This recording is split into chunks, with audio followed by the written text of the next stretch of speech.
All right, here we go. Today we have a baseball legend in the building. Three-time World Series winner, nine-time All-Star. Darryl Strawberry, welcome to VladTV. VladTV, thank you. It's good to be with you.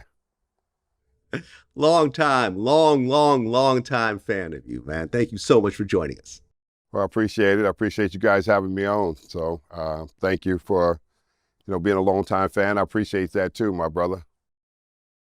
And I just got to say, at 62 years old, you look great. Well, thank you. It's just living right, taking care of yourself, eating healthy. Of course, life has always have its challenges for everybody. And, from a physical standpoint, mental standpoint, emotional standpoint. But I've been able to regroup and put it all back together and live that right journey and wake up every day feeling healthy. I mean, of course, I have the aches and pains from a long career, and the physical part of it is all there, the knees, the shoulders, back, you go through that whole process. Well, yeah, man, we should all be so lucky to be 62 years old, to look as great as you, in shape, great skin. I'm telling you, man, congratulations, because as we get older, it's very important to take care of ourselves, and you've definitely done it. It is. It truly is important for us to take better care of ourselves, as we get older. Because when you're young, you're very vulnerable and you don't have to worry about a lot of different things. And so when you get up in age, you start looking and you look in the mirror, it's like, oh, crap, man. I better keep myself together here. Get a little heavy here and there. I just remember a few years back, it got a little heavy. When I first moved to St. Louis, they feed all that heavy food and kind of blows you up. And I was like, this is not going to work, and I was out of breath a lot playing golf and stuff. And couldn't tie my shoe half the time, breathing hard. So I realized that, I had to cut back on some of the heavy eating. Yep. Well, congratulations on turning it all around. Well, it's your first time here. I want to start in the very, very beginning. So you grew up in Crenshaw. I did. I grew up in Southern California, South Central. Went to Crenshaw High. A lot of people come to California these days and proclaim that they grew up and know about Crenshaw High and growing up in those neighborhoods. But I actually grew up in those neighborhoods and had to walk to school every day. Grew up around the gang activity that was all around us and everything. And then, it was a really decision and choice that you have to make in those neighborhoods. Do you hit the streets, or do you go to school and you participate in what school has for you and the opportunity?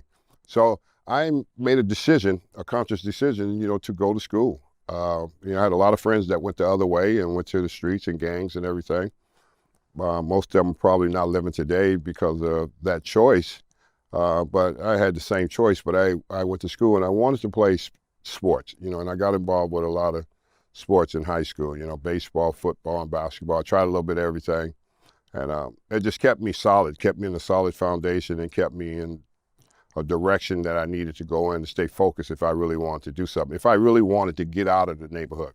I mean, there's a ticket out of the neighborhood, and it was always about school and sports to get out, because most of the time when you grow up in the ghetto, it's not like that. The challenges are real, and I think a lot of people don't understand that, and they think, well, people come from those places are just bad people. No, they're not bad people. It's the environment that we grow up in. And we learn the habits from growing up in that environment, and you become a part of it, or you decide to make a decision to do something else for yourself. Well, you talked about in your book in the 70s that, you were growing up in Crenshaw, but it wasn't like Boys in the Hood Crenshaw. You said everyone's mom and dad were working, all the kids went to school. There was some drugs and violence, but not really where you lived. Well, it hadn't really increased until after I got a little bit older. And I think that's when the violence started to come. I think that's when, the gangs from each side started to, have this feud towards each other, and the challenges towards each other. And it's unfortunate, because, I always think about it, it's just a black on black crime, and we don't really ever talk about the importance of who we are as people. And we have our young people that come against each other and fight against each other. And you wish, a lot of them would go in different directions and learn to come together and believe in each other, because the gift that they have down inside of them down there is so many of them. They got so many talents and gifts that they can use. And I think you don't really realize that until you actually step away from a lot of that stuff, and which is hard to do. Don't get me wrong. Everybody thinks it's just an easy journey and you're able to just step away from it, and that is not true. It's a very hard thing for young kids up to the age of 14, 15 years old to make a decision which road that they're going to take. Well, your parents had 5 kids, and all of them were born like a year apart. So your mom was like pregnant for like 5 years straight. She was, and she was a beautiful lady. I'm grateful for her. I didn't really have a father. I had a mom raise 5 of us. You know, my dad was an alcoholic. Came home for the last time when I was about 14 years old. Pulled out a shotgun, drunk again, said he was going to kill the whole family. So we had to experience a lot of that night after night of the craziness of my father coming into the house. And we made a decision that night that this would be it. That was the final night, you know, he would come in and act like that, because me and my brothers went into action. My brother Ronnie grabbed the butcher knife, I grabbed the frying pan. And it was just one of those things growing up like that, knowing that our father really wasn't a father figure. You know, he was a man that beat us and really made us feel like we were nothing. And we just got to that point on that last night. Had it not been for my mother getting me and my brothers out of the house, we would have killed him that night. And I always tell people it could have been a tragedy in my life before I ever put a baseball uniform on. And I always tell them, yeah, that my pain led me to my greatness, because your pain can lead you to your greatness. But your greatness would eventually lead you to your destructive behavior when you're not well. Brokenness is real, and it just continues to bring a broken generation of people until someone gets healed on the inside. Healing has to take place on the inside, and for a very long time, I was never healed.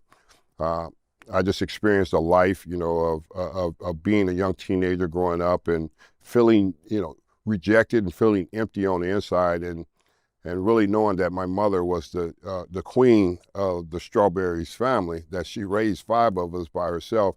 And she did a remarkable job, don't get me wrong. She did not raise me to live a heathen lifestyle. She raised me as a good kid with good principles, because you remember, I used to come in that house with my baseball cap on, and I thought I was so cool. And my mother would turn and look at me like, and I'd be like, what? She'd be looking at me, she'd be like, you better take that cap off your head before I knock it off your head in this house. So that I was raised right by my mother, but as I got older in life, you know, I decided, you know, I wanted to make my own decisions. And there's a price to pay for, you know, own decisions. I always say that, you know. Everybody always think because you make it to the top that you should be okay. That's not really the case. You know, the brokenness of a life is real, and so many young people experience that in their life growing up in neighborhoods like I did. You know, just all across the country, you know, young African-American kids, they grow up with the struggle of not having 2 parents in the home. Some have to live with their grandparents. And it's unfortunate circumstances that it happens so much in our communities. And I was a part of it. I was no different. I think people look at you and think you're different because you made it to the top. And making it to the top doesn't make you different than anybody from those neighborhoods you grew up in. You just really eventually made a better decision for yourself to go in a different direction. Well, yeah, you talked about this in your book. You know, you said your dad was an alcoholic. He would beat your mom on a regular basis. He would beat the kids. And then the showdown that you talked about, where your dad pulled out a shotgun, you know, you guys pulled out skillets and baseball bats and a butcher knife and a skillet and a frying pan. But then the police showed up.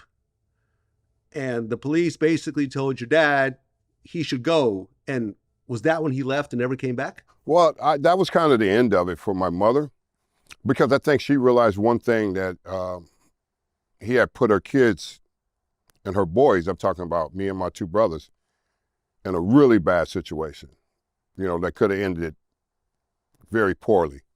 And I think she realized that once you have involved the boys like that, she knew that you could no longer come back to the house, you know, because you put them in a situation where they responded. You know, we responded. You're talking about 14, 15, 16. You're talking about could have been life over, you know, because, you know, inside of us, you know, from the beatings and everything and who he was, an alcoholic, we just felt like we just didn't want to deal with this anymore. And it could have ended up in a bad situation all the way around for all of us. Well, so now you have a single mom with 5 kids, living in South Central. And you yourself, you were about, what, 10 years old when you started realizing that you were like a gifted athlete? Yeah, when I was young, I realized that, but I didn't have any structure because I didn't have a male figure around to support me, to encourage me. My father never came to my games or, never put me in Little League when I was 10. I didn't really start playing baseball until he was out of the house, so that was around 14. That's when I started playing and got involved with some friends that I went to school with, and they took me to a park called Rancho Park to go and probably sign up to play. And one of the coaches saw me there, and I threw a pitch to him, and he said, throw to me, and I threw a fastball to him and threw a curveball, and he saw me throw a curveball, and he told the other guys, well, you go hide him out because he's going to play on our team. So that's how I really got involved with playing baseball, the start of playing baseball, because of the coach. And then I would continue to go forward, after that, after my father was nowhere around and didn't help out. Mom bought me cleats, mom bought me a glove, and it was just like, she said, if you want to play, well, go ahead. And she allowed me to go play, but because my father wasn't allowing us to play when we were that age. So we just struggled at a younger age trying to figure out, who are we? What are we? What is this life all about?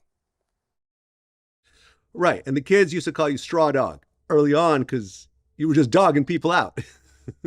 Well, they did. They gave me the nickname Straw Dog, because I would, I play against a lot of good teams in that little league at Rancho Park, and I was young left-hander, and I would just dog them out when I got on the mound. But also at the plate, when I was facing other good guys, that were from the same neighborhood, and I was just taking them deep, taking them to the next diamond, because the ballparks were open. You didn't have a fence around the ballpark.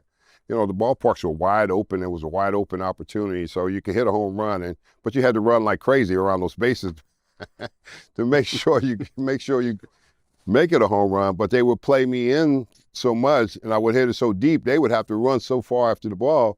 So by the time I got to the plate, they were just barely getting the ball back in. So, that's why they would call me Straw Dog, because you just didn't let up. You didn't let up when you got on the mound. You didn't let up when you were hitting. Okay, so you played at Crenshaw for the Crenshaw High School Cougars.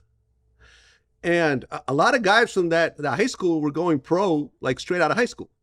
Well, a lot of guys from Crenshaw was going in basketball before baseball was, really the big thing. And I say that because you have guys like Marcus Johnson, guys like that came out of Darwin Cook. All those guys came out of Crenshaw way before I did. Wendell Tyler came out before I did out of Crenshaw. Ellis Valentine came out in baseball. So Ellis Valentine was the biggest name in baseball that came out of Crenshaw High.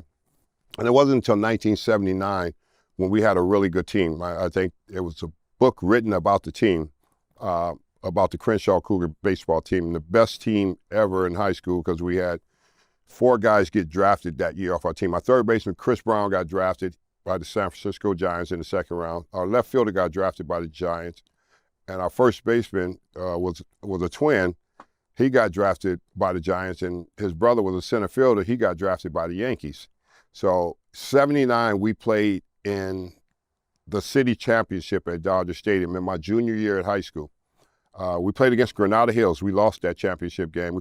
And the guy that played for Granada Hills was a third baseman by the name of John Elway. They beat us in the city championship at Dodger Stadium in 79. And all the scouts were asking my coach, after the other players, that they knew who they were. And they said, well, what about the tall lanky kid you got, Strawberry? He goes, he's a junior, and he plays basketball. He goes, he plays basketball? They said, well, please tell him don't get hurt on the basketball court, because we'll be looking at him next year, because so many scouts said I reminded them. Some said Ted Williams, but a lot of scouts like George Genevieve, that was a Giant scout, he said I remind myself of Willie McCovey, who played for the San Francisco Giants. Was a big first baseman, long, lanky, hit the ball a long way. They said, well, he have a great future in baseball. Just make sure he don't get hurt playing basketball in his senior year. Okay, so you finished off your senior year, and you had the option. You could either go to college or you could go pro in baseball. And you decide to actually enter the draft. Yeah, And you get drafted by the Mets. well, of course. I mean, it was the #1 draft pick in the country, so I was the first pick in the draft that year, 1980, out of high school, and that's over all the players that were getting drafted. And so I would get drafted by the New York Mets, and the day of the draft was, I was in class, and the principal comes to get me out and saying, "Oh, you've been drafted, and they want to talk to you over at the around the baseball area where coach is over there about being drafted." And they got me out of class, and I went over there, and then they said, "Well, okay, you've been drafted. You got a phone call from the New York Mets, and they say you've been the #1 pick." I says, "Okay." They says, "Well," I said, "Okay," but I just wanted to play. And they said, we selected you the #1 pick, and we're the New York Mets, and we're excited about you and your future. And I just thought to myself, okay, where the heck is New York at?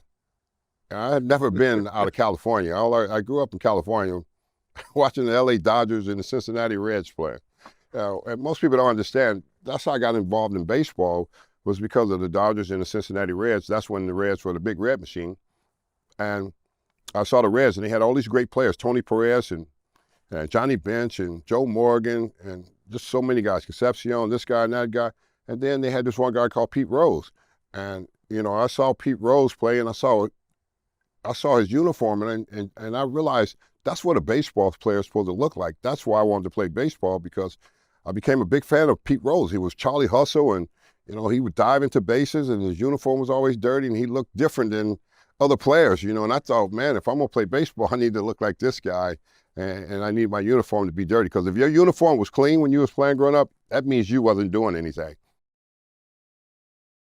I mean, yeah, I just interviewed Pete Rose, man. He's a real character. He's a character. That's all I gotta say. Yeah, he's a character, and it's a shame they won't let him in the Hall of Fame. Here's a guy of his career and what he did on the field. Everybody's done something in life, but what he did on the field, nobody's ever gonna get 4,000 hits. So I know I won't be living to see it. And that's history for a guy like him. So yeah. No, he's still salty about that, but I don't think in his lifetime he's going to be in the Hall of Fame, unfortunately, because the whole gambling thing.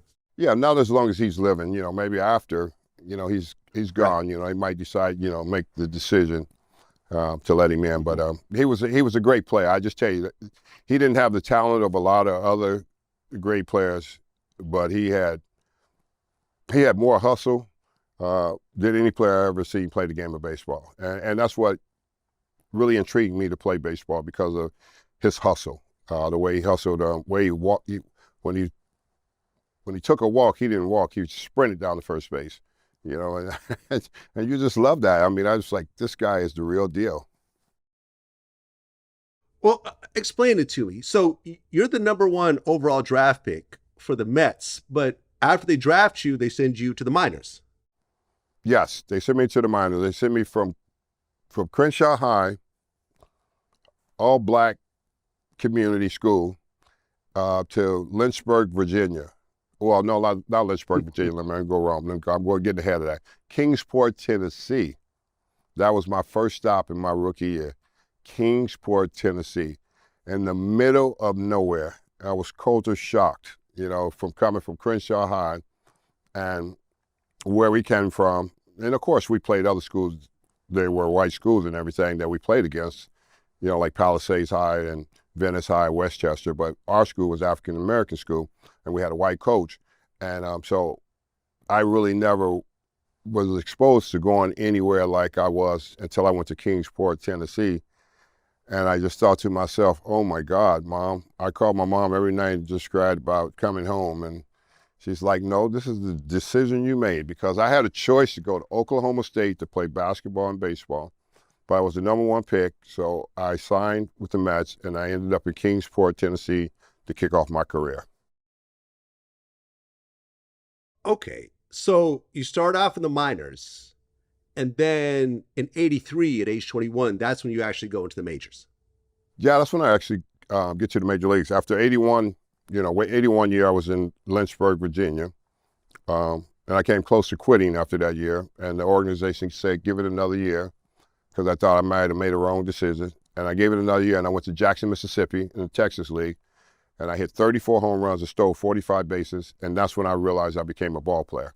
I realized that I had something, and I might have a chance, and then I went to AAA the next year, 1983. I started off the first month in AAA, and then the team got off to a bad start, and they brought me up to the big leagues in 1983 at the age of 21 years old.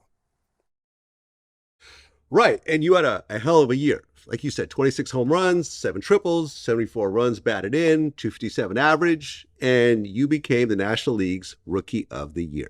Yeah, but I got to tell you about this. You know, I would have never became the National League Rookie of the Year had it not been for my coach, Jim Fry, because I was supposed to be at the ballpark. I got off to a rough start, and I was supposed to be at the ballpark at 1 o'clock, and I didn't show up to 3 o'clock. So my hitting coach, Jim Fry, got up in my face when I got to the park, and he looked me right in the eyes, and he was this little guy, and he said, if you ever want to be a great Major League Baseball player, you'll be at this ballpark every day early. He goes, I'm not going to ever wait for you again. And that was a really turning point in my career right there. That's when I realized more than anything how important coaches are. That's when you start to understand it's not about your talent, it's not about how great you are and how great you can be. It's about how you're really going to proceed yourself to be what kind of player you're going to be. Either you're going to allow coaches to help you go this way, or you're not going to pay attention to them and listen to them, and your career will go that way. So many guys had great potentials, great talent, but they never listened to anybody. And I think that's what's the difference in myself sitting here today, was listening to Jim Fry, and that kicked me off to go forward. So every coach that came along had a big impact in how my career was going to go of moving forward. So I'm forever thankful for so many different guys like Jim Fry, Bill Robinson, my hitting coach, Davey Johnson, manager coach, just so many different people. Bobby Valentine was a third base coach, Bud Harrelson. It's just so many people that had a big part of what helped me get to where I needed to get as a player. Because you can have the talent, but if you don't have the extra kick, the extra go, you cannot reach that other place. It's a different level of places where certain players can go, that some will stay at one level, but in all sports, but then some can get to that next level, and that's that great level of playing. And when you can arrive like that, it's because of everybody that's had an impact on your life going through that process. Well, that rookie year, you actually got into it with some of your teammates on picture day with the team captain, Keith Hernandez. Well, that wasn't that physical year. Altercation.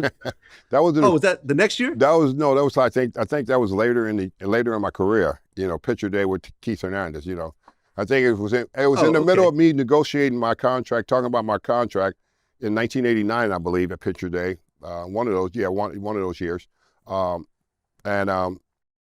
come to find out, he had said something to the media about I didn't need to be talking about my contract situation, and the media came back and told me, so I confronted him about it.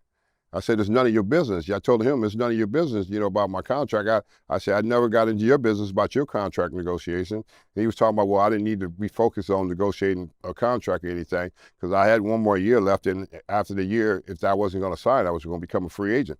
So he went down the wrong road, talking about somebody else's contract and negotiation, what they should be doing and how much they should be getting. And because I never did that towards any player.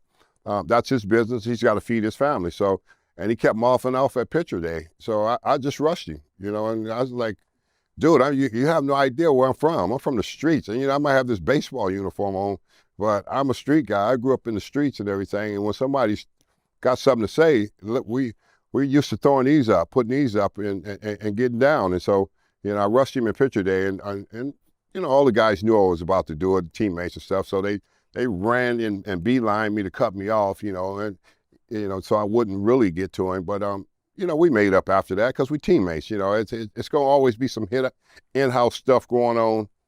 It's just a matter of, can you just squash it and move on and get down to business and take care of your business as a team and do what you got to do. Well, during that altercation, didn't you say that you'll bust that little redneck in the face? No, that was Wally Backman. That was my second baseman. He was chirping off He was chirping off to the press about me too, and they came they came to me once again to tell me, and they said, well, you know who it was. Who's always chirping? Who's always talking? I said, Wally. They goes, there it is. They said, I didn't want to say it, but I already know. I mean, you live with these guys for like 8 months out of the year. You know who's who and everything. And so, man, he chirped off in the media about me too one day, and I told them, you know, I'll bust him in the face, you know, if he really want to feel that, you know. But you know, like I said, we moved on from that. You know, we squashed that. It's part of, like I said, what happens when you play sports. Okay, so that next year, 84, that's when the Mets really started to, you know, get the team together and really started the whole empire that, you know, stretched from 84 to 90. And, you know, where they were basically finishing first or second in the division every year. And you actually made your first All-Star game that year. I did. 84 was after my rookie year in 83, winning Rookie of the Year. Went into 84, and we got off to a really good place in 84 because Davey Johnson that came in and took over as the manager. Because when I got there in 83 and won Rookie of the Year, I was playing with a bunch of veteran players that were done.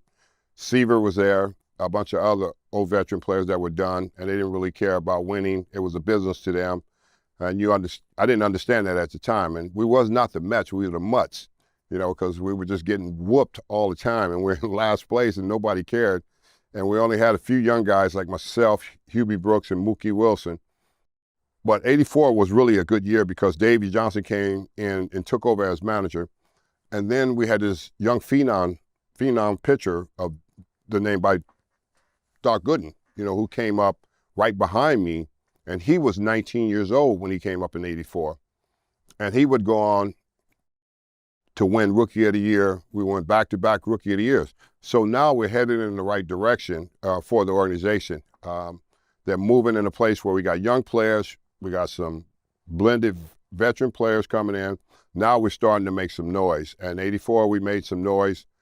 We lost that year. We came close. We lost that year to the Chicago Cubs. I think the only reason we lost because Rick Sutcliffe came over in the trade for the Cubs, and he went 16-1. So had we not had to deal with Sutcliffe going 16-1, we might have won in 84. So 84 was a really good year for going into 85 for us that next season. Right. I mean, you were in the All-Star game that year and then 8 consecutive appearances after that, 5 as a starter. So you were really becoming, you know, one of the big guys in baseball at this point. How did that really feel, coming from where you came from, and now you're one of the big dogs in baseball? Well, I think it was a dream, really, for me that I always believed in. And I just thought to myself, growing up, me and Eric Davis, who grew up together, we just dreamed about being in the big leagues together, and not just being a player in the big leagues. We dreamed about being a star in the big leagues and making all-star games and winning championships and, you know, doing great things. That was part of our makeup. Our drive, you know, when we was like 18 years old was to be that. And there it was. I had reached that point in 84, making an all-star game and going on, continue to make all-star games. And then, you know, playing in my first World Series in 1986. And I was 24 years old at that time. And people try to make it like we're going to do that all the time because that was supposed to happen because you had such a great team, and it just doesn't happen like that every year. You can have the best team. You can spend all the money you want on a team. It does not guarantee you going to win. You know, and I think a lot of people don't understand that. You know, you have to have the right chemistry. Everything has to go the right way. And I think in those years, as we started to go forward, everything went the right way for us in that 86 year, you know, after the 85 season. Because we were bitter, we lost in 85 to the Cardinals. We won 98 games, and the Cardinals beat us out that year. And the Cardinals, we could not stand the Cardinals. We hated the Cardinals. You know, I know I live here in St. Louis, and they know that too, but we just did not like the Cardinals. It wasn't, I mean, we like certain guys. I like Willie McGee. Willie was the best guy on the Cardinals that we liked, you know. But the rest of them we thought were a bunch of jerk-offs, you know. And, you know, Ozzie was great too, you know, and we just played hard against the Cardinals, but, you know, they beat us in 85, and, you know, they had some big home runs. You know, Whitey Herzog was their manager. They didn't have a lot of home run hitters, but they had speed, man, and they would run you to death when you play at Busch Stadium on that AstroTurf. And that year we just couldn't catch them, and they won. They went on and won that year and beat us in that division. And so it sparked up a real rivalry with us and the Cardinals, and we would come back that next year, that '86 year, and we just dominated against the Cardinals and everybody else. Okay, so how did it feel not only to go to the World Series in '86, but actually beat the Red Sox 4-3, your first World Series win? Well, that felt great. I mean, I think winning that year was important to us after '85 to be able to win that division, because you got to remember back then you had to win the division to get into the playoffs. And we get into the playoffs and we play the Astros in that series, and it was a tough series. We couldn't beat Mike Scott to save our life, but we had to beat Nolan Ryan and we had to beat Nepper, and we beat those guys. And we would go on and win that series playing against the Astros. So we get to the World Series, and then we lose the first 2 games at home. We go down 0-2. So everybody goes, what's wrong with the match? They've had this great year, and now they get to the championship game, and they're faded. They choked out. And I think we were just overly tired from that series in the championship series against the Astros, and the Red Sox just got us, the first 2 games. So we go down to Boston, get ready to play there, and Davey Johnson gives us the whole day off, which you're not supposed to have when you have a championship series. You're supposed to be at the ballpark and workouts for the media. He goes, we're not coming to the ballpark. They said they were going to fine us for not coming to the ballpark. He says, well, you just fined us. And we came out the next day and played the game, and man, we had a great game. Lenny Dykstra got off a good start for us, home run. Gary Carter hit some big home runs in that series, and that really brought us back, and we walked out of there back even by the time we left there and going back to Shea, and we had 2 games left at home. And when we got at home, we got to that game 6. We were down and out, and everybody thought it was over. And that team was so good because nobody ever wanted to make the last out. During the course of the regular season, we were just like that. We didn't want to make the last out. So they carried it into that game. And, Carter, I believe Carter was the first one that got up and got a base hit, then Mitch, then Ray Knight, and then all of a sudden, things started to unfold, because Boston, they had put on the board celebrating the Red Sox as the champs. And we just came back, and then we tied that game up with a wild pitch, from Stanley, and then the ground ball to Buckner, which behind the bag, you hear that call from Vince Scully every time, and he misses the ball, and Mookie scores, and we win that game. But what people don't realize is we had to come back in Game 7 too. We were down in Game 7, and we had to come back, and we came from behind in Game 7, and we would go on to win that series. But they crucified Bill Buckner. He couldn't even go back into Boston. They wanted to kill him and kill his family. And the poor guy, and Billy Buckner was a great player. This guy almost had 3,000 hits. And was a great player. And at one play, they wanted to blame him for that, and they never blamed anybody else for it. They never blamed Clemens coming out of the game. They never blamed about Girardi never getting anybody out, and Stanley getting nobody out. They just blamed Billy Buckner for that one play, and I felt so bad for him all those years because he was really a great guy, and I think a lot of people didn't understand that in Boston. They didn't care. It's Boston. Boston and Philly are the most difficult places to play. Boston fans and Philly fans, oh my God, there's nothing like those fans. Okay, so you win the World Series. Then '87, you had another big year, 39 home runs and 36 stolen bases. So you joined the 30-30 club, which at the time there's only 10 players that was in that club. No, that was really cool to be able to do that. That was something very hard to do. It's not very easy to do. Because what most people don't look at, you look at a lot of guys, a lot of smaller guys who do a lot of running. And I think over my career, I think people underestimated that I used to steal a lot of bases, and that was a big part of who I was. Being 6'5" and could be able to run. Running was more important to me than hitting the home runs. I always knew I could hit home runs because I always look at pitchers. I said they're very dumb. They're going to always challenge you and think they can get the ball by you, or they're going to leave one up in the zone for you, and you just crush it. But being able to steal bases and go 30-30, I think that was a really phenomenal year to be able to do that. I could have had a back-to-back year, only stole 29 the next year, but I hit 30-something home runs. And that's hard to do, It's not easy because physically, I'm 6'5", you're talking about at the time being about 220, you're going to start slowing down, because it's just part of what happens, when you play baseball and you play at the highest level like that. So I was able to play at that high level for a very long time, and I'm grateful for that. Well, I mean, despite having a great year, the Mets ended up missing the playoffs that year. The next year, 88, 39 home runs again. And you guys get to the playoffs, but then you lose to the Dodgers. Oh, my God, do you have to remind me of that one, huh? Yeah. That definitely there was a heartbreaking year for us because 88 team was more talented than the 86 team. But the 88 team didn't have the heart of the 86 team. The 86 team always knew we could come back and win. We had guys like Ray Knight, Kevin Mitchell, and all these different guys. But the 88 team didn't have that. You had blended in with some of the younger players that had never experienced, what it's like to be in playoff pressure and understand that. And we ended up having a great series against the Dodgers during that regular season. We killed them. But they came in hot during the playoffs, and they rolled it right out. They rolled it right out. They took us to Game 7. Socha hit a big home run off of Doc at Shea Stadium, 2-run homer to tie that game up or something like that. And they go on to win that ball game. And, that series could have been over a long time ago, but it just never happened. And, we had to go 7 games with them at Dodger Stadium. We would end up losing Game 7 there. Most heartbreaking series in to my career to this day, most heartbreaking series I ever played in my life was to go Game 7 and lose Game 7 at Dodger Stadium.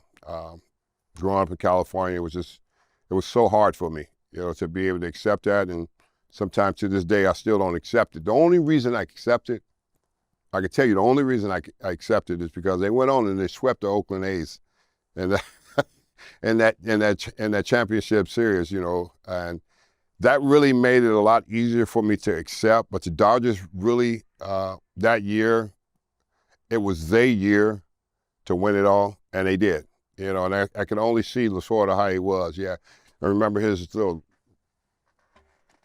thing in the locker room when they won the series. Yeah, we beat the mighty Mets. Yeah, and then we beat the mighty Oakland. Yeah, and he was kind of putting it all back in our face. That we were mighty, but they beat us. And hey, they did. They beat us, and they beat that A's team, and that was pretty remarkable. Gibson hit that big home run, in Game 1, I believe it was, at Dodger Stadium, that took the Dodgers and just took off and led them.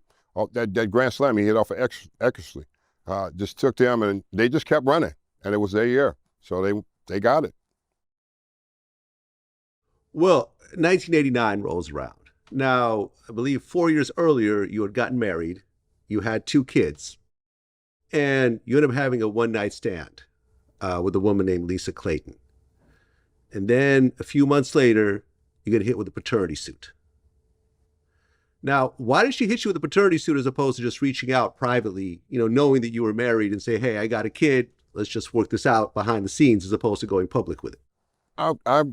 It was just one of those things, Like I said, it was just a one night, and it was here in St. Louis, where I live now.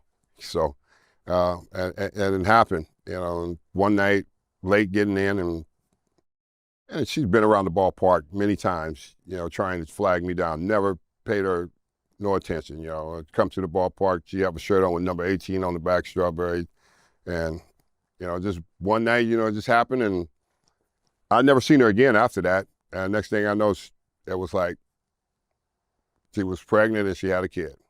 And, it's an unfortunate situation that happens. And I never even got a chance to meet the kid. And I know it's never his fault. It had nothing to do with him. It always had to do with, it was about money, getting money and stuff like that. And that's what it was. And I had to put trust, I didn't really give the money directly to her when I found out that, the kid was mine. I put it in trust for him so he would have, and eventually he would have it somewhere down the line, and that did happen for him.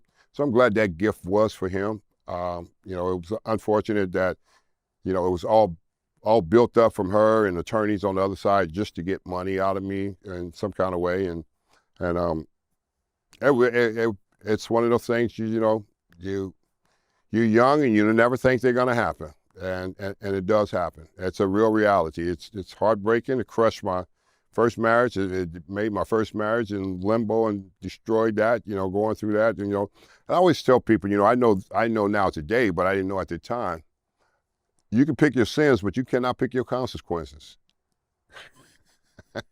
That's a real reality.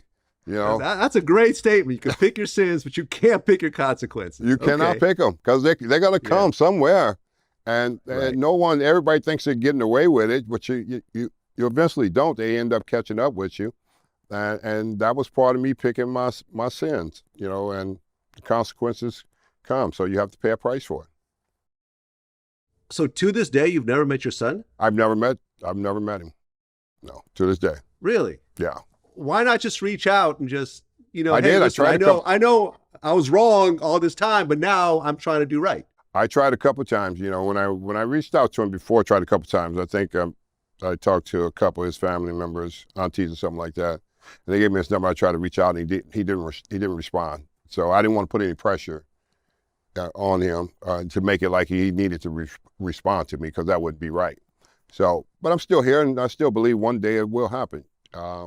I surely hope it does, because he's probably a great kid, and he's probably been through a lot. And I think he's reached out to my manager a couple of times, and I tried to reach out, but we just haven't not been able to coordinate that. And hopefully before I leave here, this earth here, hopefully we'll be able to coordinate that, and I'll be able to meet him.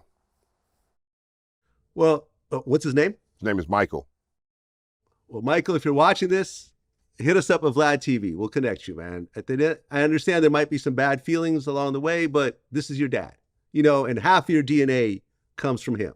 So, I understand that there's anger, and, your mom probably said a few things and so forth, but, time heals all, and, reach out to VladTV. We'll put you in contact. Hopefully we could be, the ones that do it. So you were trying not to tell your wife that you had the side kid, but then when the paternity suit, hit the media, you had no choice. Your wife found out. How bad was that first conversation? It was a bad conversation, because she didn't really get it from me. It came across the wire, and it was in the New York papers, in the New York Post and the Times, and all the people ran the stories. A couple of writers who always had some envy against players. They would make sure they print something about you, and that was part of it, playing in New York. Never knowing what is going to be written about you, and that was part of it. And that conversation after that was not good, and for a very long time. And I think it led us down the bad direction in the marriage, and headed out of the marriage. Well, right, because on January 26th, 1990, you came home from a night of drinking, and your wife was out as well. And a really bad situation happened next. Oh, yeah. I mean, no doubt about it. I pulled a pistol in her face. And that was another thing. That's the thing I was saying. I said I would never be like my father, but I ended up being just like him. Right. End up being the same way of who he was. And a lot of times when kids grow up and they see that in the home, eventually it plays out in their life, and they end up doing the same thing. It's not like it's something you want to do, but it becomes a part of who you are. And that's the reality of so many young kids that come from broken situations. They end up making the same decisions. And I was no different than anybody else, but just because I had a uniform. See, I always tell people what they need to understand about having a baseball uniform on. A baseball uniform does not make you a man. It just makes you a baseball player. And I think too many people don't understand that with athletes. Putting on a uniform does not make you a man. Living behind community gates because you got millions of dollars, you got money in the bank, and you drive every car, it does not make you a man. It just makes you an athlete. And people need to understand that. They're becoming a man is a whole different thing in life. And I think a lot of times, a lot of us never know what that looks like. If you've never seen it in your house, then how do you know how to become one? You know, I never saw it in my house. I saw my father being an alcoholic, a womanizer. Guess what? I ended up being the same way, alcoholic, drug addict, womanizer, because that's all I saw. If you grow up in a household and your father's there and you got stability in your family and it's stable, then you see that. You know, there's very few guys that will put on a uniform that will have that. I could tell you that from playing sports at the highest level, being on the cover of Sports Illustrated 7 times, winning championships and doing all these things. 95% of athletes will end up in divorce. It's only a small percentage that will end up staying with one wife and one family. Majority will end up experiencing life in all types of areas and different women in their life and end up in divorce. It's just a reality that is real. You know, and people say, well, no, he's crazy about it. No, I am not crazy about it. I have played, I have seen it with my own eyes, and I've seen even some of the goody-goody two-shoe players that thought they were good end up in divorce, you know, when they were playing. The only guys that I never seen end up in divorce that were real guys and that lived a real way was Gary Carter and Mookie Wilson. 2 players, you know, 2 players that I could say that I saw really didn't womanize, really didn't drink, really didn't go out to the clubs, didn't go out to strip clubs. They didn't do all of that, what most of us were doing. And most of us be consumed and caught up in that is because most of us are broken and searching for something that could satisfy us on the inside, because we have this career, we have success, but that doesn't really, all that doesn't satisfy you. It's just a bunch of stuff you accumulate and you have this great success doing it. Well, yeah, I mean, that was a really bad situation because you end up, you know, an argument ensues. She pulls out like a metal rod and hits you in the ribs with it. And then you pull out a gun and put it, how you described, like the roof of her nose. Yeah. And then her mom walked out and saw the whole thing. So she calls the police. So once again, full circle, what happened with your dad and the shotgun, and the police come and arrest you. And except as opposed to just a working guy who works for the post office, you are a baseball star that has to deal with the public consequences of this situation. So now you have to tell the Mets what happened, and they have to deal with the repercussions of it. I always have to deal with it from a public perception because being a star, you know, and when you're a star, and I tell people, be careful what you ask for. People be like, I want to be a star, and I wouldn't do what they did. You don't know what you might do. You know, you don't know what you'll do in those situations. You don't know what kind of lifestyle you have when there's no no's, when everything is a yes. You can do whatever you want to do. Some people without telling you, you might have killed yourself, you know, just in that lifestyle, which so many celebrities will end up doing, killing themselves, drowning themselves, you know, in the alcohol and drugs to try to escape from, you know, the notoriety and attention. And that's pretty much what I had to deal with. I had to deal with the organization, and I had to deal with the doctor, the team doctor, you know, who psychiatrist called me and said, I think you need to go into treatment. You got a problem with drinking. And that was my first trip to rehab, you know, from there. I didn't want to go because, you know, but I had no choice, you know, because after pulling out a gun and putting it in my wife's face, you know, anything can happen. So it's the consequences. You know, the consequences are real. You know, they start to pile up. If you don't change who you are, you're going to continue to get the consequences. And I think a lot of people don't ever think they're going to continue to get more consequences. And that's the reality of it if you do not make a change on the inside of yourself. Because this professional life that we live in, and when you're living it at the highest level, you can do just about whatever you want to do. And that's just the way it is. Well, you still had a strong year that year. You were third in MVP voting, but then at the end of the year, you became a free agent and you ended up joining the Dodgers. Why not stay with the Mets, considering how well you did up to that point? Well, because I didn't really have a relationship with the front office anymore at that time. And they led me into like having a bitter taste going into my free agency year and say, well, prove yourself. That's basically what they were saying to me. So I said, okay, well, that's kind of, what happens a lot of times when a player, elite player, is about to go into that free agency, and you tell him to prove himself. I proved myself, just the same as what happened to Aaron Judge with the Yankees. He went into his last year. They said, "Well, prove yourself to us." What?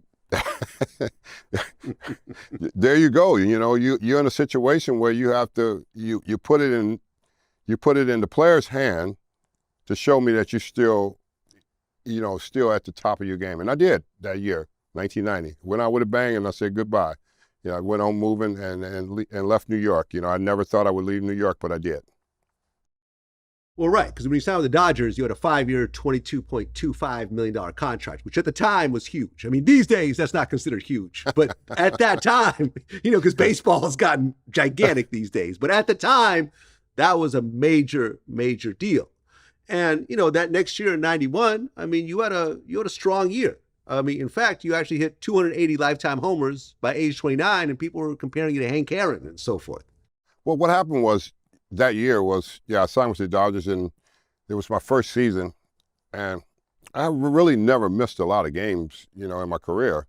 So that first year I go make a play in the outfield, and I run into the wall and dislocate my shoulder.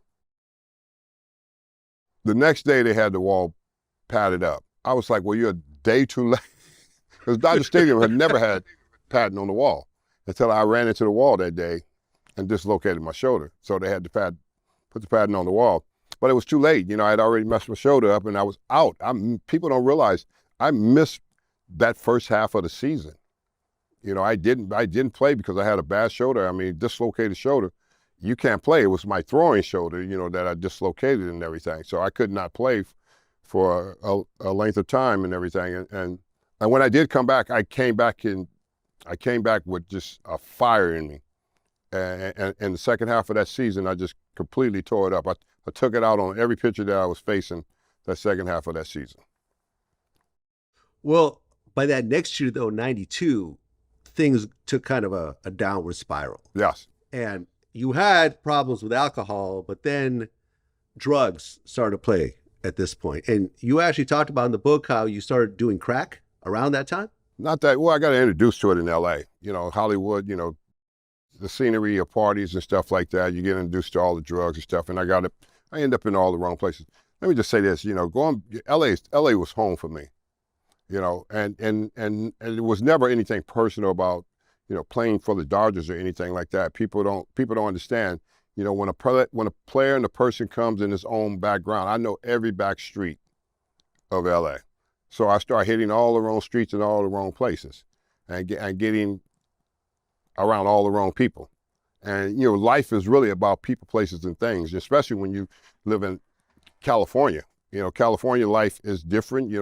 Hollywood is different, those parties and girls. And, you get in the middle of those, you're going to get tied up into some things, Yeah.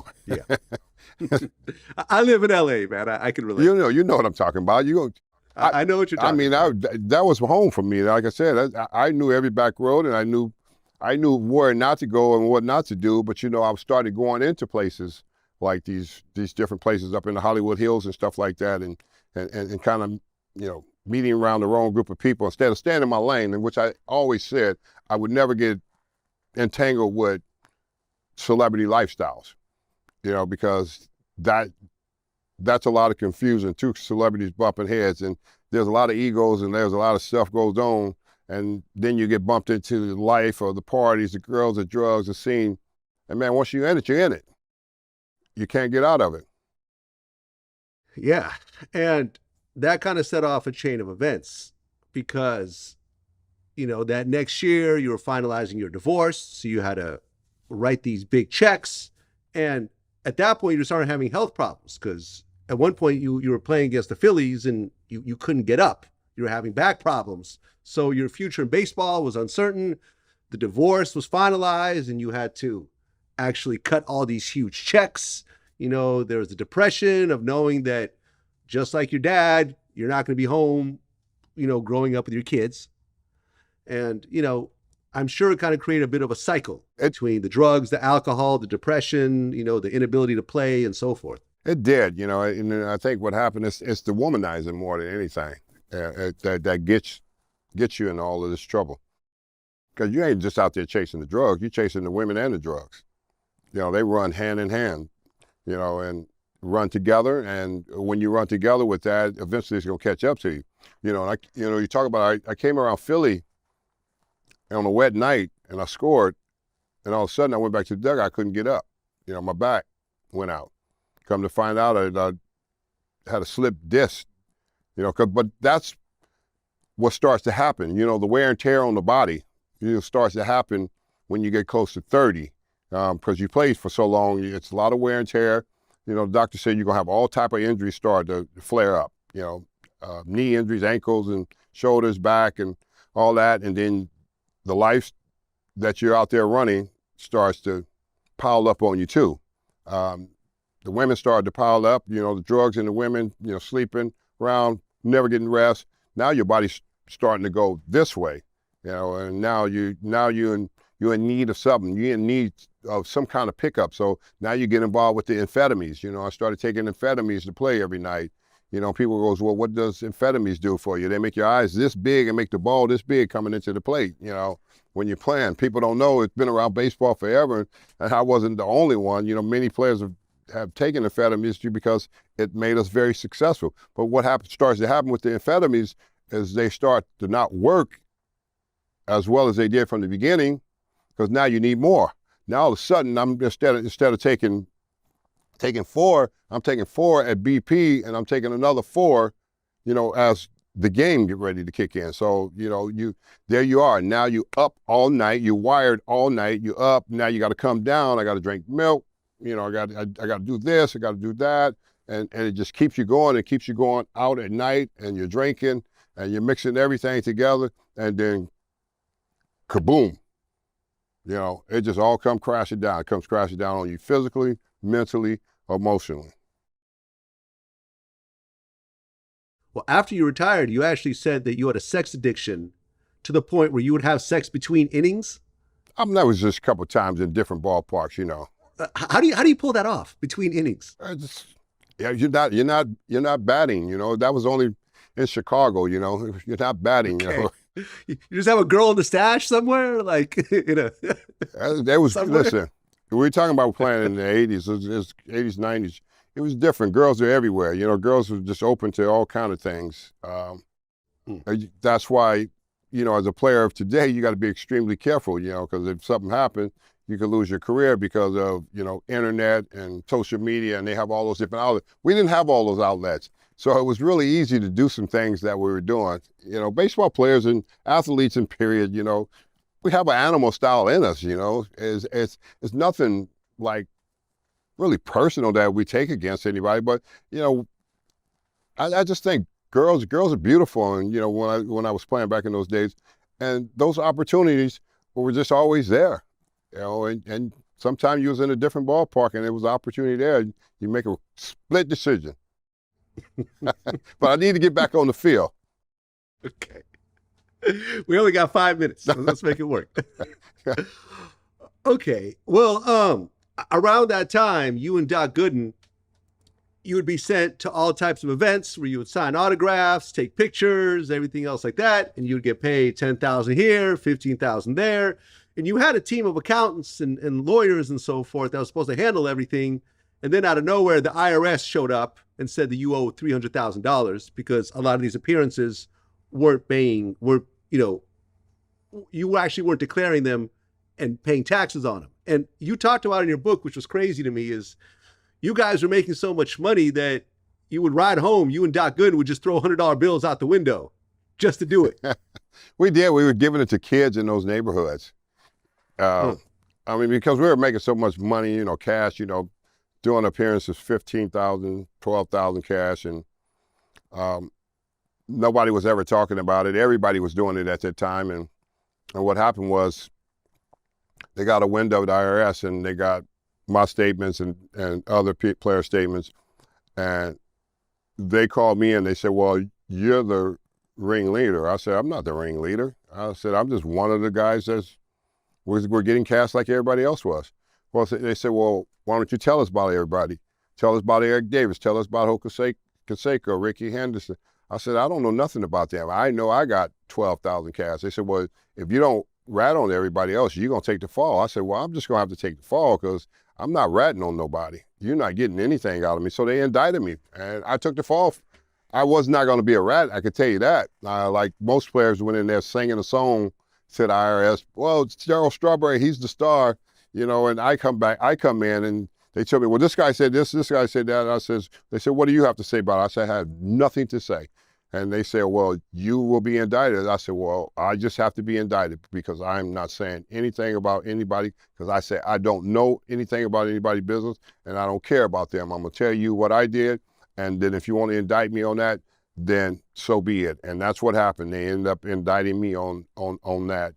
The IRS ended up indicting me for $300,000, not paying taxes on. So I had to go through that process, and I went through it because, you know, it was either me or what I'd lay over and tell on people, and I won't do that. I come from where I came from, South Central LA. You just don't do that. That's just a no-no, no matter what. I don't care what it looks like. It's just a no-no. Right. Snitches get stitches. Well, yeah, because in 1996, at 34 years old, the Yankees win the World Series with you on the team. And then in 1998, the Yankees win the World Series again with you on the team. I mean, how does it feel to have two more rings, you know, age 34, 36, considering everything you had gone through? Sorry. Considering everything you had gone through. Well, I thought it was really cool because I got a chance to laugh at a lot of reporters that said I couldn't play anymore. And it was so funny because that's what they were saying when George, the boss, was thinking about bringing me back to the Yankees. They was like, well, he can't play. He can't catch up with fastballs. He can't hit major league pitching anymore. And a lot of these guys and some of the media that I knew from my early days when I played over in Queens, they would always have a reason to be negative towards you, you know, because you have, you know, fallen short in life. I'm just a baseball player. I'm still a person somewhere underneath there, you know, and they were talking about my baseball skills. So I laughed about it because I knew my baseball skills had not diminished, you know, and I knew I could just get up and get going. And once I got up and done that and showed them that, I didn't have to say anything. My performance on the field spoke for itself, because a lot of times they thought I wasn't going to play, but they were wrong about it, because Joe Torre, he had more faith in me than they could ever imagine, and he always told me, I'm not worried about what anybody say about you. I know you can play, and you're gonna play, and that's what I kind of kept quiet about and just went out there and played and did my thing, and everything took care of itself from there. Well, I mean, here you are with the Yankees. You just won a World Series, but then on October 1st, 1989, you get diagnosed with colon cancer. A relatively young man, 36 years old. How does someone in your position really get their head around such a horrible diagnosis? 1998, I played that whole year, and that was a good year for me with the Yankees. Little did I know I had a tumor inside of me the whole year of playing. I knew something was wrong as the season was going because I started to lose weight, and I had blood in my stool all the time, and I wouldn't say anything about it. I would go to the ballpark and I would drink Maalox every day. I'm an athlete, you know. If my arm's not cut off or my knees, I didn't blow my knee out, I'm gonna be all right. You know, that's the way we think. And I was playing and losing weight, and then I went to the trainer at the end of the season in September, and I said, I got a lot of blood in my stool, and you know, I've been dropping weight. What do you think I should do? And they said, well, let's get you into the doctor after the end of the season, the last game of the season. So we waited till the last game of the season that year, and then I went in to see the doctor, and they ran the test on me. And there it was, they found a tumor in my colon. And I was completely shocked because my mother died at the age of 55 from terminal breast cancer. So I was deeply worried. You know, here it is, I'm young, 36 years old, and here it is, I'm got a tumor and got cancer in me, you know, and going to find out, you know, that I was going to have to go through a major surgery to have that done. And I couldn't go the team was going into the playoffs, and I was supposed to be going with the team into the playoffs, and after having a good year, come to find out I wouldn't be able to make it in the playoffs and in the series that year because I was going to have a major surgery, which I did. I went in and had the surgery, and it's like a 7-hour surgery or something they did on me to remove that tumor out of me. And they told me after I went through that whole process that it was like colon cancer, and you have to be extremely careful because it could reoccur at any time, and you were in a 5-year window that I had to go through. I had to go through a 5-year window, and I was going through chemo, and I mean, I just hated it. I just wanted to be dead, from the fact of going through chemo and dealing with all that over that off season to try to get back and fight, get back in uniform. Well, yeah, I mean, as you're going through, the chemo and trying to come back from it, you played a little bit, and then, the Yankees won another World Series. So, I mean, you're still technically with the team, so that's another ring. That's your fourth ring at that point, right? Fourth ring in the big leagues. 4 years, guys play their whole career and don't get one. Here there's the opportunity to play with great teams, and all in New York. All the guys in New York, those teams that I played with were in New York at the time, and 3 with the Yankees and 1 with the Mets. And I was very fortunate to be able to be in the right place at the right time to experience that. But it's still a long road because I went through that 99 season and everything, and I mean 98 season, and then 99 came, and then I relapsed again, and then I was out of baseball for good. In 2000, the cancer reoccurred inside of me, colon cancer, so that would be the second time. And I go in for my second surgery, and they have to remove my left kidney in my second surgery. So I had to go through that whole process of, signing off on a release form that if they had to remove that kidney, because it was a healthy kidney, but it was a tumor right under the kidney. And so I had to go through that whole process. I didn't want to go through that surgery again. I was telling the doctor, I can't do it. There's no way I could do it. I just rather be dead. I don't want to go through another surgery, chemo and everything. And then my doctor convinced me. He said, this is not about you. This is one time you're going to have to think, this is not about you.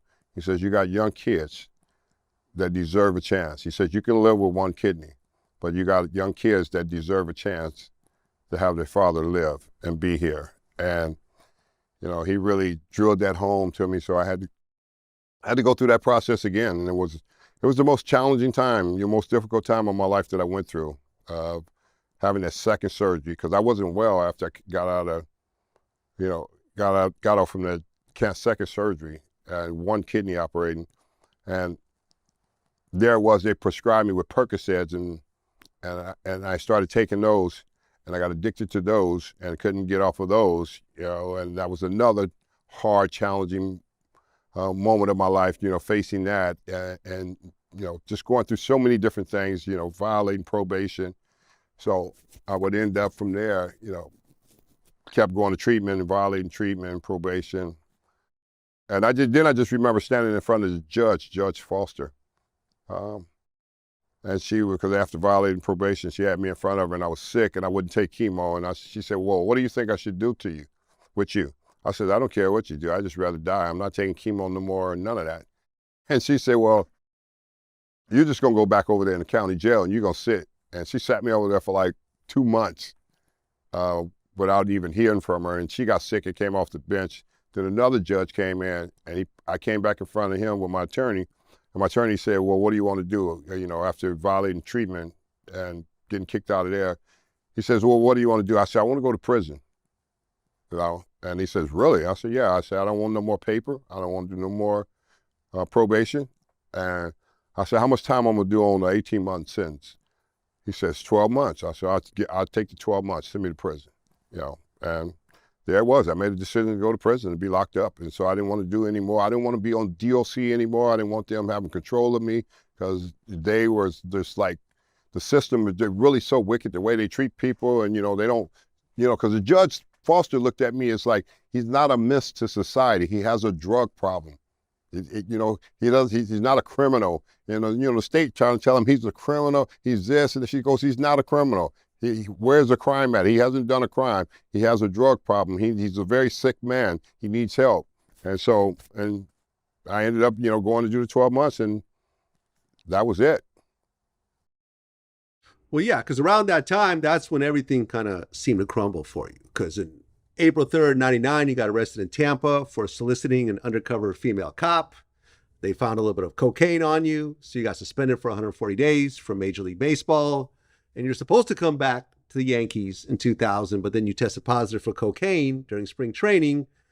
So the Yankees let you go, and that essentially ended your baseball career. When you knew that your baseball career was over after playing at the highest level, 4 rings, superstar, everything that comes with it, how did you really feel? That was the best thing probably ever happened at that point in time. Really? Okay. Yeah. Yeah, because there was nowhere else to go. I had done everything in baseball. I'd accomplished everything you could want to accomplish in baseball in a career. So I was pretty much satisfied with that. And it was like, what's next? It's got to be something else. And the reason why I say that is because a lot of athletes could never take the uniform off. Mm. And I knew I needed to take the uniform off at some point in some time. But I hadn't really taken it off at that time, and even through the struggles that I went through. Being out of baseball and moving on and moving forward. I was still straddling the fence with the uniform, identifying myself. And that's what I'm saying, identifying myself as Darryl Strawberry, the baseball player, Major League Baseball uniform, and all these teams. And so many athletes will go through that their entire life and can never get free from that. And I needed to get free from that. I just didn't know how and when. And I was just trying to figure out and hoping that one day that I would truly get free from the uniform. And I would never have to, look back and identify myself as this. And that was going to be a process. And it was a process. It was a long process after all those years, going to prison and coming out, getting out, losing my next marriage. And then Tracy coming into my life, and she was in recovery. We met in recovery at a convention, Narcotics Anonymous convention in South Florida. And little did I know, because I was struggling. She had 1 year clean, and I had 5 seconds clean. I had just come back from a binge, out there smoking crack, shooting dope, and wanting life to be over, and still wasn't done. And I would end up hooking up with her. And I said, well, because I was asking, I said, God, well, if there's a sign, send me something, send me a hope in a light. And it was her, and I didn't even know it at the time. And then I would take her through this whole process too, with me. I told her when we first met, I said, you don't want to get involved with me because I run through people like a tornado. I'm nothing nice, and because I was very sick in my addiction and stuff like that. And me and her ended up getting together and going on this journey together. And she would be that light that was sent to me to help me and to shape me and mold me. And it was totally incredible, because a lot of times as people, we think it's really about us, and it's really not about us. But we think it is, and it's really not about us. It's about what can be done through us. And I didn't know all that at the time. So me and her go on this journey, and I took her through it, and we had to break up and didn't know if we were going to ever be together, because I was still in the midst of my addiction, and she was well. She was trying to move forward in her faith and on a new journey, and I had to go back and research, and I had to do some real research on myself and re-examine myself, and I did that, because you got to do the work if you want to get well. And a lot of times, a lot of people don't. They want to use every excuse. I want to use the uniform as my excuse, what I used to do, and I realized that was no longer a part of who I was.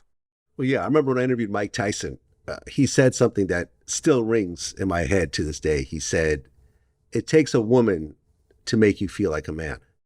You know what the reason that we have mates for? For we can know that we're men. Yeah. The only reason we can know that we're men is that we have a woman. Yeah. Other than that, we can't justify for being a man. So they justify us for being who we are. And people really they don't understand, heterosexual men just don't understand how important having the right woman is in your life. It could completely transform every asset of your being. But it's got to be a good woman. Exactly. It can't just be anyone. It's got to be. It's got to be one that lines up with some real principles, that live a different way. Doesn't live for, the worldly perspective of I got to have all this, I got to have all that. Because when I met Tracy, she was different than any woman I ever met. She wasn't a Gucci bag or Louis Vuitton. She took me shopping at Walmart. I was like, what is Walmart? She's like, this is where you need to shop. You need to buy socks, you need to buy shoes, whatever you need to get, because you need to get past all that other stuff.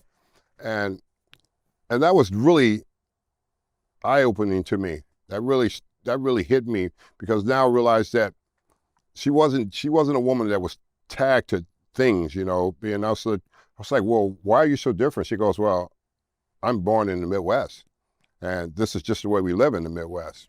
We don't try to live any fancy lifestyle. You've been in New York and LA and all these high big cities, where everything has just been so fancy and stuff like that. But when you live in the Midwest, we're more like family, and we live different. And I was like, wow, because I had never experienced that. And that's what really, really made me follow the road that she was going on, because it was different. I mean, you end up doing 11 months in prison during that one stretch. And prison is a very harsh place. What was the worst thing you think you experienced while being locked up, especially you being Darryl Strawberry, the baseball star, surrounded by people who, come from the worst parts of society? It was very easy for me, because I came from that. You're growing up in South Central, people don't understand. Growing up in South Central LA, that's real. The streets are real. And the guys I grew up with are some of the same guys that end up going to prison. Now, if you end up, constantly going to prison, which happened to a lot of those guys, they just end up with a number all the time, and nothing's ever changed on the inside. So I was not in fear of going in there. I grew up in the hood. The most you're gonna do have to go through is you're gonna have to scrap with somebody, if that's what you have to do. I was used to that, because every time one of those pitchers hit me on the mound, I charged the mound and whooped the crap out of them. So I was used to it. I was used to it anyway in baseballs. So it wasn't like I was walking like I'm going to prison. I'm scared. I just remember going into the prison and going into the Central place in Orlando. And I remember the captain who's running the prison, and what he told me was so profound. And he says, you don't belong in here. He says, do your time and don't come back. And that stuck with me, because he said, you don't belong in here. He said, it's not looking at you as being better or any different than somebody else. You made some mistakes, okay? You never harmed anybody. You only harmed yourself. But he was basically telling me, just do your time and be done with it. And he was right. He was so right for telling me that, because that's what I was looking at. I was looking at doing my time and being who I was, and I had a lot of fun. There's activities. You get to play sports and you get to smoke cigarettes, and it's just like anything else. It's like if you keep yourself together and clean and stay out of other people's way, don't be boasting about anything while you're there, nobody's gonna sweat you there. Everybody in the prison I went to was a low camp anyway, and it was a treatment facility, and everybody was cool there. Everybody's trying to recover from something, because everybody a lot of guys had done a lot of time, and they got different letters, and they've been in and out. It's been a revolving door, of 10 years of trafficking and this and that stuff. So a lot of guys go to those camps. They want to be in those camps where there's, not a lot of violence. And because when you own a major yard somewhere and you get in one of those big penitentiaries, which I go into all the time now, but I get to come out, because I go in there and do some ministry. But I'm saying it's a different place. And so I never really thought about, being afraid of guys when I was there, and nothing really crazy happened. Did somebody try me a few times? Yeah, of course somebody was going to try, and see, but I was the wrong one. You just don't walk, I was like, they was like, man, that dude is tough, man. We thinking of him as a baseball player, but man, he's ready to throw down in a heartbeat. And when guys see that, they know that, they pull back from that. Well, I mean, after you get out, you're no longer a professional baseball player, but baseball still embraced you. You were an instructor for the New York Mets in 2005 and 2008. You attended the Mets '86 World Championship team reunion in 2006. And then in 2010, you were inducted into the Mets Hall of Fame. How did that feel? Felt great. I came full circle, went back around baseball for a minute, and enjoyed it, did some TV. And then I just really, I think what really happened was with my wife, Tracy. She says, when are you going to take that uniform off for real? After going through that whole process of all that was a really defining moment in my life when she asked me, you need to take that uniform off, and she was right. It was good at the time. I thought I was doing good, but she thought, no, that's not the life that you're supposed to have. You're supposed to be over the uniform. You're supposed to be away. Nothing going back to the reunions, nothing going back and having yourself inducted to the Mets Hall of Fame. All that's good. We celebrate that, but she was happy for me, but she said, you still got to take that uniform off. You got to get moving. There's a different direction, different purpose for your life. And she was right, and that's why we talk about having a good woman in your corner to be able to back you and keep pushing you forward. My wife kept pushing me forward, just like my mother kept believing that I would go on this journey and become this man that she always believed I would be. So my wife felt the same way, and I started to really look at that and really evaluate that real hard, and say, because I could have kept going. I could have kept going being a TV analyst and all these different things like a lot of other sports. But she just felt like it was something bigger for me to do, and I needed to do it before this life was over. I had already been to the top of the mountain. Nobody's there. You get up there and you're up there by yourself. You got a bunch of you become a fool because you're at the top of the mountain, and you got a bunch of fools running with you. So where are you going?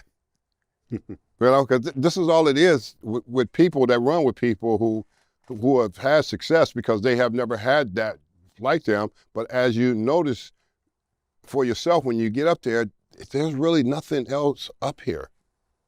Where's the reality? Where's the real life? We lose our family because of playing sports. We won't walk away. You'll lose your family. And then you all alone again in the wilderness by yourself. Now you're still chasing, and the girls are still chasing after you. And it just had to be more to life than that. And my wife wanted me to be able to see that. And after those years of coming back and doing all that with baseball and being around it, she was right. I pulled myself out of it. I had to. I had to take a different journey. Well, yeah, speaking of family, in 2007, your son, Darryl Strawberry Jr., a.k.a. DJ, was actually drafted by the Phoenix Suns. So although he didn't follow you in baseball, he did follow you in professional sports. How did that feel to have, that's your oldest son, right? That's my oldest son, DJ, yes. Yeah, so DJ, your oldest son, how did it feel for him to become a professional athlete as well? It felt great, but I never wanted any of my kids to ever be in professional sports. I didn't say a whole lot about it, but I had already experienced it in my whole life. And I really didn't want them to experience that and go into that life. And my hope was that they would never get consumed with that lifestyle and get lost in it. I mean, I wanted them to do well. All my kids went to D1 college, played sports. My girls, my boys, DJ played at Maryland basketball. Jordan played at Mercer in Macon, Georgia, D1 basketball. They had great careers. They got degrees, something I never did. I didn't go to D1 school. They got an education in college. I didn't. They said, what? I told my kids I got an education from the sidewalk university, from the streets. my education. So I didn't want them to get the education that I got. I wanted them to get a better education. So I was really excited the fact that he did play and get drafted by Phoenix, play with the Suns, and then he went over to European basketball for many years and played over there for about 15 years or so. So I was happy that because he got into that spotlight a little bit, and I knew what it would be about. It would be about girls, nightclubs, drinking, and, you know, out living the life. And he did a little bit of that, and then he just checked out and went on overseas. And that probably was the best decision for him. You wasn't going to make overseas make much as money you would in the NBA's, but there was a life in that lifestyle that was different. And it's no different than a baseball lifestyle, football lifestyle. It's the same lifestyle. And I didn't want him to have to experience that. Well, in 2010, he showed up on Donald Trump's Celebrity Apprentice with Bret Michaels, Sharon Osbourne, Cyndi Lauper, and of course, Donald Trump. Now, this is way before he was president. Wow. So did you get to know Trump during that time at all? I knew Trump from my days in New York before he was even president. Okay. You know? I mean, any interesting Trump stories? You know, he was just a big guy in New York City. I mean, he went to all the sporting events. Everybody loved him when he was not before president. You know, he was Donald Trump. You know, he was Celebrity Apprentice. He was, you know, he was everything. I mean, because you remember, I mean, when they first started that new football league with Herschel Walker, I mean, he was part of that. USFL. Yeah, exactly. You know, and I think he was the first one to sign Herschel Walker to $1 million. You know, right. So we know him from, those are the days I knew him from and everything. And then I got invited to be on the show, and my wife didn't really want me to go on the show, you know, but I knew one of his guys that was a part of his organization and ran his golf course all over the country, you know, because I used to play on his golf courses. So that's what happened. He says, well, Trump wants you to be on the show. And so I was like, okay, I got on it, and I was like, wow, you know, because I was on the journey. That's when I was on the journey of going in a different direction. And my wife was really upset that day, you know, that I would go on the show. She let me go on it, but she never got in the way, but she wasn't really happy about it. And I did go on the show, and it was pretty interesting, you know. Well, speaking of Trump, in 2020, you had an interview with Erin Elmore, and she asked you what you thought of Kaepernick and the whole kneeling thing. And it was a bit of a loaded question, but basically she said, what would you tell these athletes today who are playing politics with their job when their job is sports? And you said, I would tell them, really leave the politics alone as far as your job. You go out and do your job and play sports because you really have a one-time window open to play sports and have an impact on sports that's going to pass away. But what legacy do you leave in life? And that's the most important thing. And a lot of people kind of interpreted that as like a shut up and dribble kind of answer. But I didn't really see it as that. But there was a backlash. I mean, when you think about that question, how do you feel about it now? I mean, I still stand on what I said, because I know it's only a certain window of time, you know, and you can make one decision, you know, in front of everybody, and it could cost you your career. And people don't understand that. And they thought, you know, well, you don't know what you're talking about. But see, look what happened to him. You know, his career. Yeah, he never played again. Never played again, because they're going to cut you out of it. You know, they have all the authority to run the sports, and you know, the owners, they run sports, not players, not fans. It's the owners that run that business. You know, and it's up to them. It's a yes or no with them if they don't want you. And players don't understand that your career is only this long. And then that day comes, you got to retire. And when you retire, who are you? You think about it. Most players that will play, if you wasn't a superstar, most of the time, you're not getting invited back. It's only the guys that have been superstars for the organization that they bring back for, you know, certain things in their careers. Why? Because they had such a great impact on what the organization was all about. And, you know, everybody was screaming and kicking and saying, well, he don't know what he's talking about. He's this and that. Listen, I've been there. I played there. I played there at the highest level. You guys, a lot of them don't know what they're talking about. You know, you're outsiders making noise. And I knew for him and him being the football player he was, that they were going to hold that against him.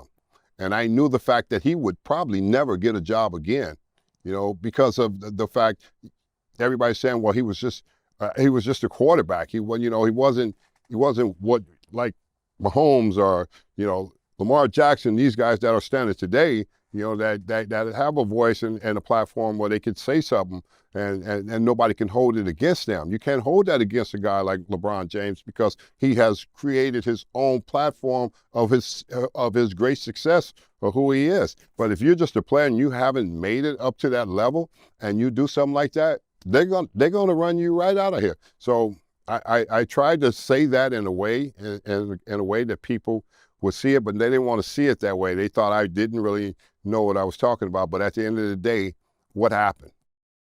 Right. Right. And, you know, before you actually started playing professional sports, there was the whole 68 Olympics thing that happened with Tommy Smith and John Carlos, where they raised the fist, you know, when they were winning their medals. And they took a lot of backlash. So it just seemed like over the next 20 years during the time you were playing, no one really made a lot of noise in professional sports. No one really protested or spoke out against, you know, they pretty much did the game and played quiet until what happened with Kaepernick a few years ago. Well, I think a lot of times people don't, if you don't understand the national anthem, you don't understand what the flag is for and the freedom that the people have fought for you to have the freedom to live here and be here and go and play professional sports, then you don't understand. If you don't understand what that's all about, you know, that, you know, I mean, I get it, I understand. That wasn't the thing to be protesting about. We needed to be protesting about something totally different than that. We needed to be protesting about the brutality of police on the streets. That's what everybody should have been rallying around protesting. And it had nothing to do with us standing up and, you know, I mean, I heard that song so many times, I would never miss it. You know, when that song is being played and you got a baseball uniform, football, basketball uniform on, you will stand to that because you honor that. You honor for what, you know, the flag means to you because somebody has made a way for us to be able to stand here and be on this field, putting this uniform and having our safety to play a game of baseball. Well, the Mets announced that they're going to be retiring your number 18. Has that actually happened yet or no? Yes, it's June 1st this year. June 1st. Okay, that's what I thought. So even though you've taken your uniform off and left baseball in the rear view, how does it feel to know that your number is being retired by the team that you started with? Well, I think it's a really significant moment for me and, you know, the coaches that had an impact on my life, for my wife and my kids, that I was able to overcome. You know, you can easily sit in the victim mentality about life, but I don't want to sit there because my mother raised me and she raised me right. And I don't ever want to say I'm a victim. I don't want to say I'm an overcomer. And I want to live with that and I want to ride with that. I want to ride off into the sunset of my life, you know, when it's over and said and done, that I was an overcomer. I never wanted to sit and say these things held me back because I look at life like this, you know, no one will come here and have a perfect life. So if somebody tell you they do have a perfect life, I would tell you to run and run fast because they're lying. Because there are going to be some trials and tribulations. It didn't never say it would not be some trials and tribulations. It said things will never prosper over you. You know, didn't say it wouldn't form, and things will form against you, but they will not prosper over you. And things have formed against my life, but they never prospered over me because I didn't allow them to take over me. Some people end up allowing them to take over them because they dwell on what everybody else think and say, but I don't reflect on what everybody else say and think. I reflect on where I came from. And I know where I came from. And where I came from, you had to either make a decision to get out of there or you want to stay there. And I don't want to, it's the same thing in life. You either make a decision to stay there or you need to get up. So I was able to get up in life and become someone new in life. And I think it's just such a great honor that, you know, the Mets have come to that place with the new ownership to recognize in my career, the start of my career there, in those 8 years I played there, and that they would honor me and they would retire my jersey and say, well, no one will ever wear number 18 again for this organization because of what you have done for this organization. You've done so much. You had adversities, you went through them and you didn't give up. You know, even during the days of playing the field, you never quit, you never gave up. And so I want to be able to celebrate that and say thank you. You know, so thank you to the fans, because had it not been for the fans coming in to cheer you, to boo you, whatever it may be, it's all part of it. I learned to live with it, and it was a great part and it was a great feeling. And so it's one of the highest honors in sports. I think a lot of people don't understand. Everybody don't get their number retired. A lot of guys will go to the Hall of Fame in their different sports, but only certain select will have their number retired, where they hang it up in the stadium and say, nobody's gonna ever put this uniform on again. And I'm getting to be that person come June 1st this year. Yeah, man. Looking forward to it. Thank you. Looking forward to it. You've gone through a lot of addiction issues that we've talked about, starting with alcohol, leading to cocaine, crack, shooting up heroin, doing all various types of pills. But now you're completely sober. And a lot of people who are watching this right now are trying to figure out how to get sober, because the majority of their life has been similar to yours. So to those people who are listening right now, what would you tell them? Because you've been sober now for 20-something years. Yeah, over 20-something years. My wife, I think she's got about 23, 24 years. And of course, it's just one day at a time that a person has to learn how to live. But also you have to remember, and I tell people all this all the time, it's a stigma where people talk about people in a drug addiction and talk about they're weak. There's nothing weak about it. It's an illness. And it's something that craves, the body craves for. And it's not until one can get delivered. You can't deliver yourself. And I tell people there's many pathways to recovery.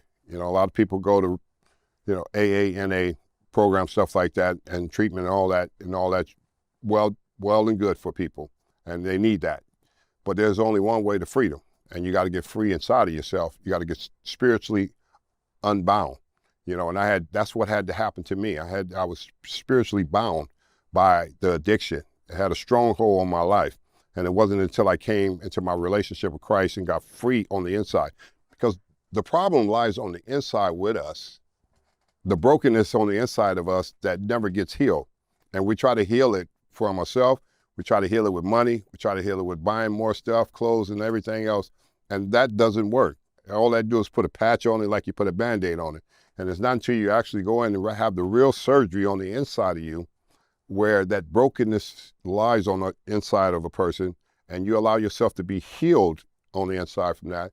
And now you will be able to find the freedom and you will have the liberty to enjoy life to the fullness now, because you no longer have this broken feeling inside of you about who you are. Now you know who you are. And that's what happened to me.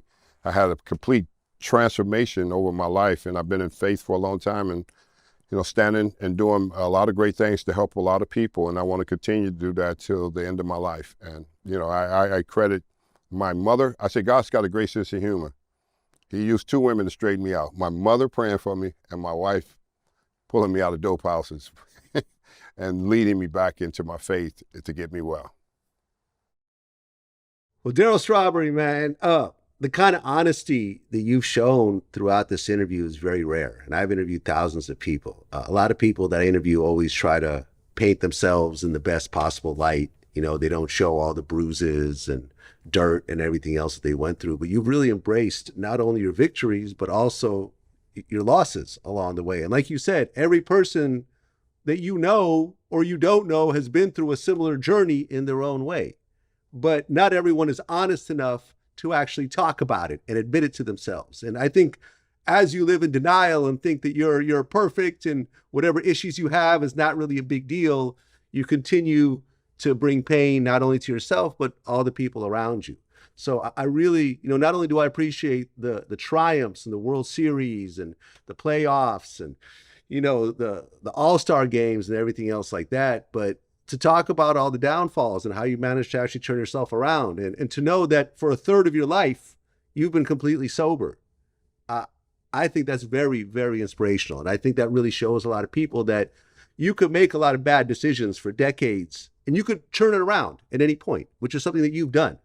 And I am extremely grateful for the conversation we just had. I've really internalized a lot of the stuff, because I have my own set of problems as well, and, I'm really taking a lot of notes throughout. I really appreciate what you've shared with me today. Well, thanks for having me. And like I said before, we all do. We all are human. And it didn't say, Bible didn't say some of us will fall short. It said we will all fall short. And falling short doesn't mean you can't get back up. That's the problem with so many people. And the problem that has happened to so many celebrities, why they've never been able to get back up, because everybody's always praised them about what they used to do. And then when the storm comes, they don't know how to get out of the storm. And I, no different than any other celebrity, I had a lot of storms in my life. And when they came, I just didn't drown in it. Because if you drown and go under in the water, you're done. If you stay above, you don't have to use excuses, and you can clean yourself up regardless of what challenges you've had in life. It's just life. And then hopefully, so many more see that. So many didn't have to die in addiction like so many of them that did die in addiction because nobody ever told them they had a problem. And they can get well. That's my whole point here today with you, is to show people that you can get well no matter what it may look like, because I've been through it all and done it all. Well, yeah, and I feel that you actually got somewhat lucky, because during the time that you were going through your drug issues, fentanyl wasn't around. Yeah. And I've personally lost friends, like my friend Gangster Boo from 3-6 Mafia. She died from a fentanyl overdose last year. And I had just been hanging out with her a week before. And these days, people simply don't get a second chance because of what fentanyl is doing. You don't know what you're getting. You're getting these street drugs and you have no idea. And before you know it, that's it. There's no second chance. You've checked out. And that's it. So you were luckily able to recover before what we're going through right now, so you could actually tell the story. And hopefully a lot of people that are listening, and millions of people will listen to this, I think they're really going to get a lot of knowledge, a lot of wisdom from what you're saying. So thank you so much. I wish you all the best. Thanks for having me. Appreciate you guys. Yes, sir. Peace.